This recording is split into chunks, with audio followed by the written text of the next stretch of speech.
নমস্কার, আপনারা দেখছেন এ মাইন্ড অফ স্টোরি।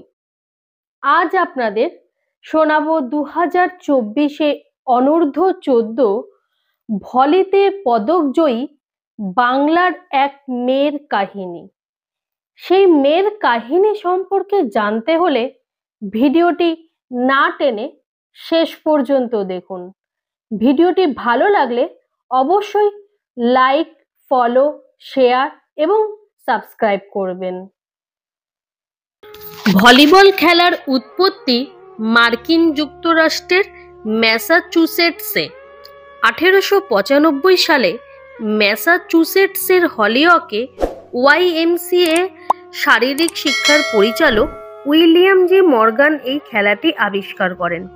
তিনি মূলত ব্যাডমিন্টন থেকেই খেলাটি নিয়েছিলেন, তাই প্রাথমিকভাবেই খেলাটির নামকরণ করেছিলেন মিন্টোনেট। 2024-এ এই মিন্টোনেট অর্থাৎ ভলিতে পদকজয়ী বাংলার এক কন্যা হলেন উত্তর 24 পরগনা জেলার হালিশহর নিবাসী ছোট্ট আদ্রিকা ওরফে পাখি দাস। বয়স 12। বর্তমানে সে সেন্ট সোলজার কনভেন্ট হাই স্কুলের 7ম শ্রেণীর ছাত্রী। আদ্রিকার বাবা জাতীয় গ্রন্থাগারের একজন সরকারি কর্মচারী এবং মা গৃহবধূ।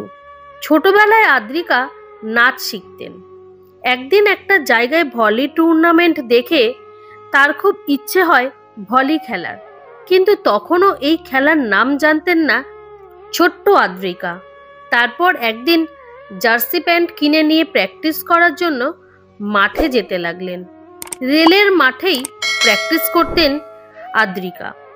তারপর সেখান থেকেই কাছড়াপাড়া এসি ক্লাবে যাওয়ার পর সেখানকার এক সদস্য সমীর মণ্ডল মগরা ভলিবল একাডেমিতে নিয়ে যায়। শুরু হয় প্র্যাকটিস। ওই একাডেমির প্রধান কোচ প্রভাত ঘোষ এবং তার ছেলে সুব্রত ঘোষ, তাদের অধীনেই শুরু হয় আদ্রিকার প্র্যাকটিস। তিনি এবারে স্কুল চ্যাম্পিয়ন হয়েছে। 10 থেকে 14 ডিসেম্বর বারাণসী BHAU ইউনিভার্সিটিতে 68তম বর্ষের ভলিবল খেলার আয়োজন করা হয়েছিল।